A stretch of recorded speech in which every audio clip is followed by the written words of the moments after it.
Okay, the definition of essay. Oke, yang pertama aku bakal ngejelasin.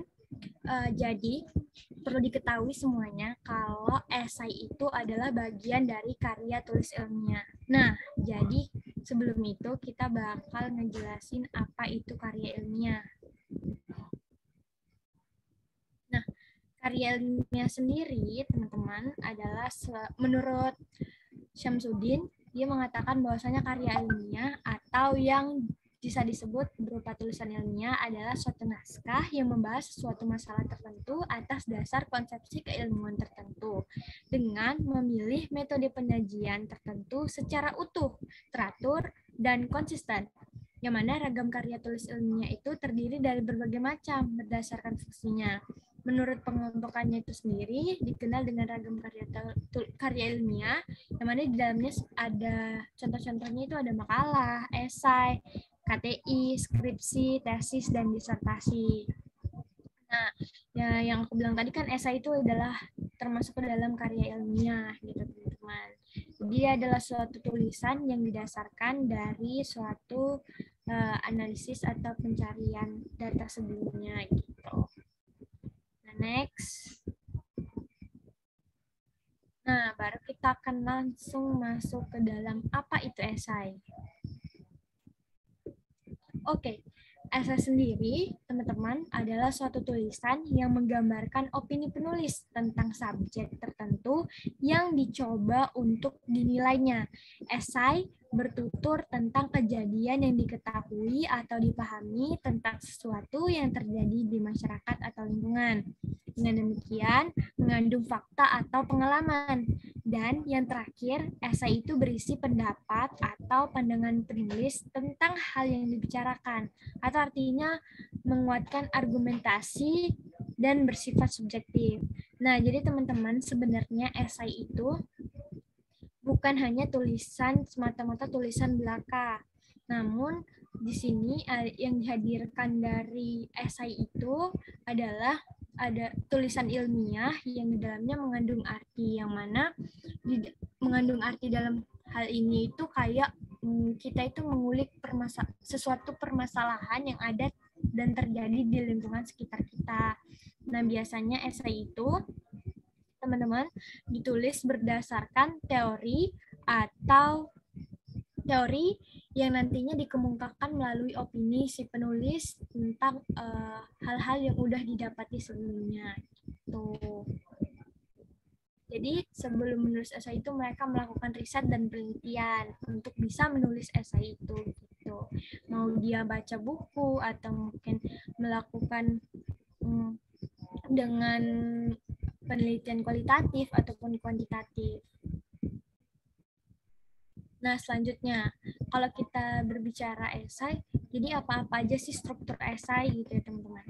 Nah, struktur esai, beberapa ahli memiliki pendapat yang sama tentang struktur esai sendiri, yang mana mereka membaginya menjadi 3 bagian, mana terdiri atas paragraf pendahuluan, isi, paragraf penutup.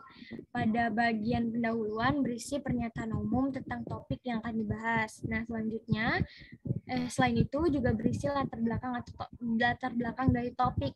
Nah, di sini tuh kayak pendahuluan itu istilahnya kita menjabarkan topik yang akan dibahas, teman-teman. Nah, selanjutnya itu ada paragraf isi, yaitu berisi uraian pernyataan yang disampaikan pada paragraf pendahuluan. Nah, di paragraf isi ini sendiri, teman-teman, kita bakal lebih ngejabarin lagi sebenarnya kita itu mau ngebahas apa di dalam esai ini, gitu. Nah, yang terakhir itu adalah paragraf penutup atau yang berisi tentang kesimpulan atau ringkasan dari hal-hal penting yang telah dikemukakan. Di penutup ini sendiri, teman-teman, kalau bisa kita concluding kayak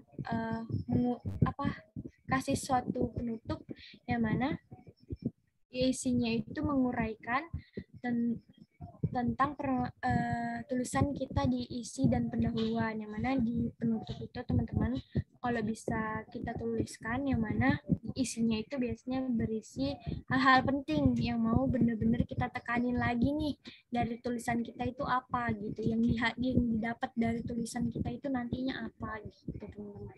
Nah jadi ditekanin lagi ya teman-teman. Jadi strukturnya itu ada 3, pendahuluan, isi, penutup. Nah, jadi kesimpulannya teman-teman, esai yang baik ialah esai yang dalam pembentukannya mengikuti struktur yang tepat dan berurut. Keberhasilan esai juga hadir dari keahlian penulis dalam mengutarakan opini yang dimilikinya saat melihat suatu kasus. Nah, kalau bisa dilihat di sini teman-teman, nah di sini tuh kayak ada lomba esai ilmiah gitu.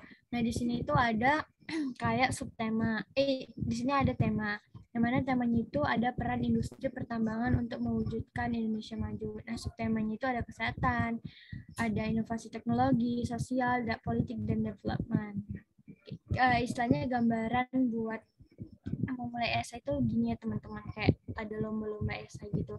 Nah, di samping sini sendiri itu kayak ada ini ada salah satu contoh judul dari yang pernah aku dan Evi buat waktu itu. Jadi esai ujian semester akhir kami di dasar-dasar ilmu politik, yang mana kemarin itu dosen itu ngasih tentang temanya itu waktu itu dasar-dasar ilmu politik. Nah, kami ngambil subtemanya itu political behavior, yang mana terus kami berpikir buat ngambil masalah apa nih yang baik untuk yang lagi hype gitu, yang bisa kami kulik yang ada di sekitar kita. Dan waktu itu tuh kebetulan, demi Allah mau mati lampu. Mati lampu.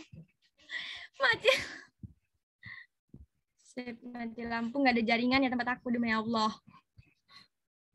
Ayo gimana nih? Ngebut dulu.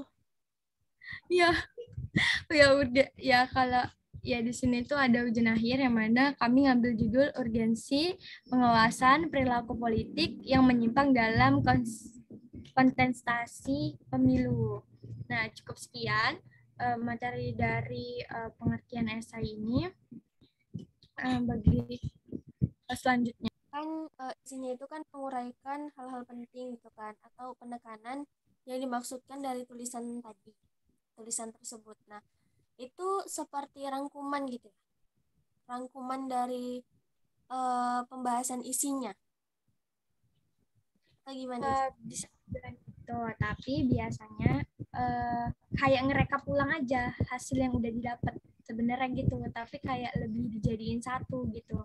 Nah, biasanya tapi kebiasaan orang itu biasanya kalau kesimpulan itu cuma ngulang kalimat yang ada di pendahuluan, ada di isi. Nah, aku di sini mau menekanin kalau misalkan bisa kita buat kayak gitu, tapi kan jadinya isi kesimpulannya nggak berisi dan itu boring ya, kayak kita ngulang kalimat yang sama gitu. Mungkin bisa dipreferensiin kayak lebih ngembangin kalimatnya jadi kalimat yang baru namun intinya itu sama yang udah ada di sebelumnya gitu. Kayak kita lebih apa ya, ini penutup itu biasanya kayak kita menyimpulkan lah sebenarnya yang udah kita cari itu apa gitu. Mati ya. bisa dipahami ya. Bisa. Oke.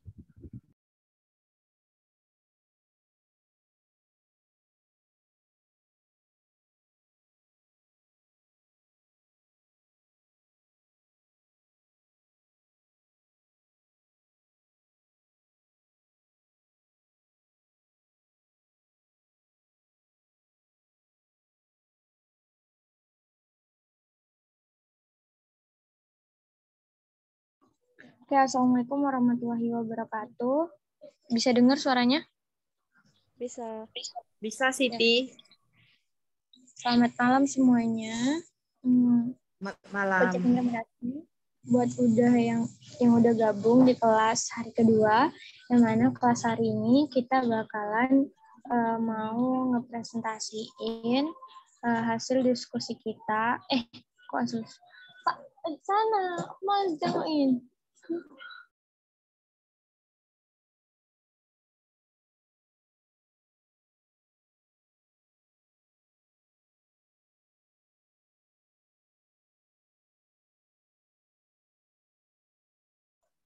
Assalamualaikum warahmatullahi wabarakatuh. Selamat malam semuanya. Aku ucapin terima kasih buat udah gabung di kelas writing essay di kelas hari kedua, yang mana pada hari kedua ini nantinya materi yang akan disampaikan oleh Evi Nurmalasari tentang how to write an essay.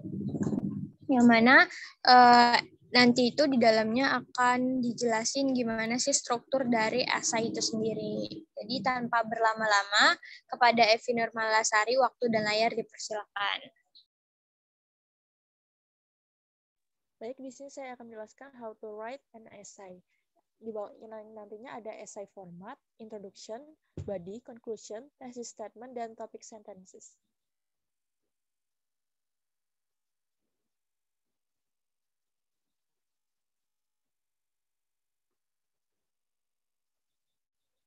Nah, seperti yang bisa kita lihat di layar, ini adalah essay format. Yang pertama ada introduction, setelahnya ada thesis statement, selanjutnya ada body, dan yang terakhir ada conclusion. Di sini ada contohnya juga. Di sini introduction, main point pertama, main point kedua, main point ketiga, dan conclusion. Nah, introduction ini terdiri dari first part of an essay, yang dimana part pertama ini harus bisa mengcapture reader's attention. Format dari introduction itu sendiri ada 4, ada attention getter, state your problem, bridge or transition sentences, dan thesis statement, always at the end. Ini ada cara untuk memulai introduction-nya, strategi-strateginya, seperti provide some interesting background about the topic in the form of general statement, use a thought-provoking quotation, ask a question about your topic, state a surprising fact or a puzzling statement, start with a short story. Strategi lain dari introduction juga ada state common misconception, describe a problem, give an analogy, and show how the topic is related to the reader's experience. Introduction. Make a bridge to connect the attention-getting sentences to your thesis statement. Common way to make a bridge is to explain why the topic is important. This bridge is often a few sentences long. Conclude the introductory paragraph with the most important idea of the essay, yang disebut sebagai the thesis statement. Ini adalah part dari thesis statement itu sendiri. Ada topik, ada opinion, dan 3 alasan utama. The function of a thesis statement, to announce the topic to the reader, to reflect a judgment about the topic, and to provide the reader with a blueprint of what is to come in the paper. What is a good argument? Consider an argument that can be supported with factual evidence, is specific enough to hold a focus, has multiple perspectives and stances, and you are passionate about. Ini ada example dari introduction, seperti yang bisa kita lihat. Yang warna merah ini adalah format dari attention getter tadi, yang hijau adalah state your problem, yang biru ini bridge or transition, yang keempat ada thesis statement. The body is a set of paragraphs that develop the idea expressed in the thesis statement. Make a list of main ideas that support the thesis statement. Each main idea becomes the main idea sentence for a body paragraph. Arrange the main ideas in logical order, time, place, and importance. Plan out each body paragraph by listing major details that support its main idea. Order the details within each paragraph in a logical way. Each body paragraph may end with a concluding sentence. The writing states, after planning and arranging your main ideas and major details, begin writing your body paragraph. The number of paragraphs depends on the topic complexity, inclusiveness, and your purpose for writing. Usually, a short essay contains 3 to 5 body paragraphs, plus an introduction and conclusion. Remember to use signal words to make smooth transition between sentences and paragraphs. Conclusion. Leave the reader thinking about your topic. Leave an impression on them. No new information in conclusion should follow logically from the body of the essay. Restate your thesis statement in different words. Ini ada the Tolum method untuk menyusun argumentatif essay. Ada claim, data, warrant atau bridge, backing atau foundation, and counter argument, dan rebuttal. Mungkin sekian dari saya, mungkin selanjutnya akan dilanjutkan oleh Fatma.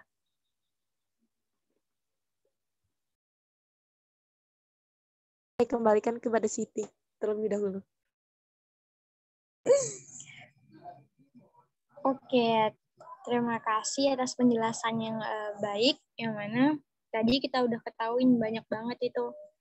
Ada bagian-bagiannya kayak ada pendahuluan, isi, penutup gitu.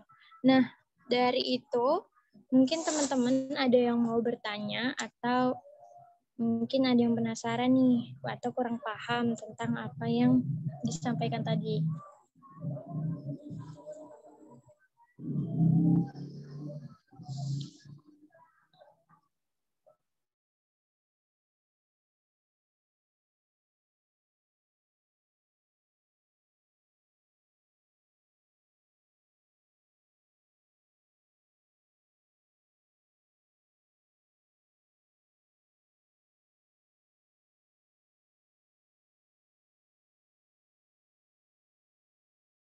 Assalamualaikum warahmatullahi wabarakatuh. Selamat malam semuanya. Kembali lagi sama kami di kelas menulis esai bersama aku, Wajah Nur, ada Evi Nurmalasari, dan Fatma Bella. Nah, hari ini adalah hari terakhir kita pertemuan di kelas kita, yang mana pada hari terakhir ini kita bakalan dengerin poin-poin penting yang nantinya bakal poin-poin apa aja yang nantinya bakal ngebuat esai kalian itu masuk ke dalam golongan esai yang baik atau karya tulis ilmiah yang baik. Nah, pada pertemuan ketiga ini nanti pembicaranya adalah Kak Fatma Bella, yang mana Kak Fatma bakal jelasin poin-poin penting apa aja yang menjadikan esai kalian menjadi karya ilmiah yang baik. Nah, tanpa perlu berlama-lama, langsung saja kepada Kak Fatma Bella, waktu dan layar dipersilakan. Assalamualaikum warahmatullahi wabarakatuh. Selamat malam semuanya. Baiklah, di sini saya akan menyampaikan materi yaitu mengenai cara penulisan esai yang baik dan benar. Nah, oke, next slide.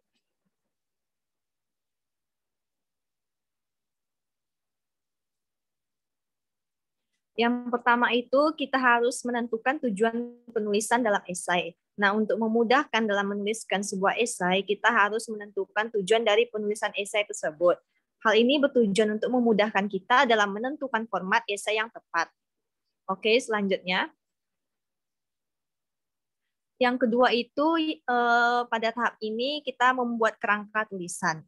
Untuk memetakan sebuah gagasan pada esai, kita gunakan kerangka tulisan. Gagasan yang dituangkan itu berupa daftar kalimat singkat atau mind mapping. Oke, next slide. Dalam pengembangan esai yaitu sesuai dengan struktur. Nah, ada dua bagian yang terpenting termasuk ke dalam struktur penulisan esai, yaitu ada tesis dan argumentasi. Oke, next slide. Nah, tesis itu disusun menjadi paragraf pengantar atau paragraf utama yang biasanya berisikan gagasan utama yang diusulkan. Yang kedua ada argumentasi, yaitu yang berisikan alasan-alasan dan juga bukti untuk mendukung gagasan utama. Oke, next slide.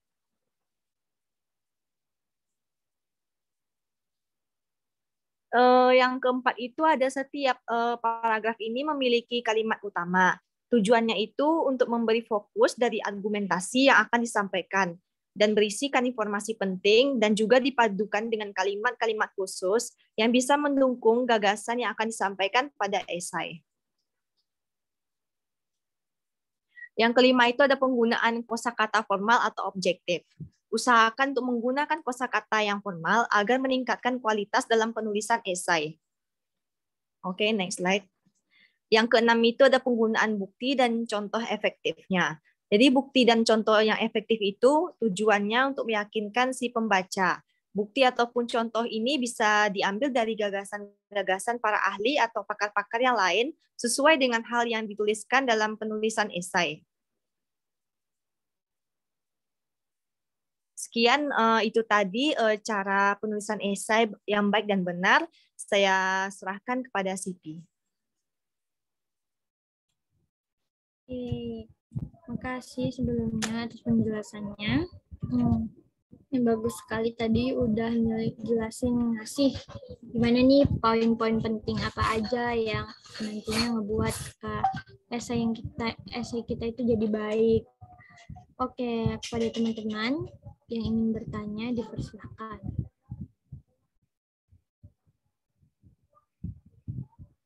Mungkin karena udah hari ketiga mereka sudah pada paham kali ya, jadi nggak ada yang nanya.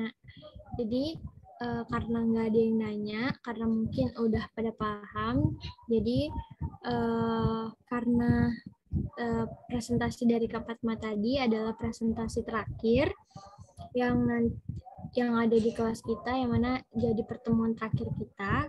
Semoga ilmu yang kami kasih dapat bermanfaat dan nantinya dapat diimplementasikan kepada tugas-tugas kalian ke depannya. Nah, di sini saya mewakili teman-teman saya minta maaf jikalau selama kelas kami melakukan kesalahan atau menyinggung terdapat menyinggung perasaan teman-teman semua. Mohon maaf. Kami akhir dan harapan saya semoga ilmu yang kami kasih dapat bermanfaat. Mudah-mudahan bisa ketemu di kelas-kelas berikutnya. Sekian kelas kita, kelas menulis esai kita. Kami tutup. Wassalamualaikum warahmatullahi wabarakatuh.